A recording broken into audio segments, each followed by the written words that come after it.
नाज़रीन, खैरपुर जे deputy commissioner office में deputy commissioner की गैर मौजूदगी सबब माण्हुनि जा कम रोलड़े जो शिकार थी विया आहिनि। तफ़सील ॿुधाए रहियो आहे हरीश कुमार।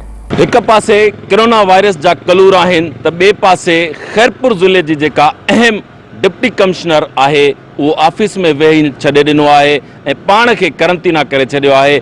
15 ॾींहंनि खां मुसलसल ऑफिस बंदि हुजण जे करे दूर ॾिराहनि इलाइक़नि मां ईंदड़ जेके शहरी तोड़े ॻोठाणा ऐं अवाम जेको आहे सो ऑफिसनि में मुख़्तलिफ़ कमनि सांगे अचनि पिया, उन्हनि खे सदीद ॾुखियानि खे मुंहुं ॾियणी पइजी रहियो आहे। ऐं मां तव्हांखे इहो ॿुधाईंदो हलां त खैरपुर ज़िलो सिंध जे मिड़िनी ज़िलनि मां वॾो ऐं हिकु तारीख़ी हैसियत रखे थो पियो।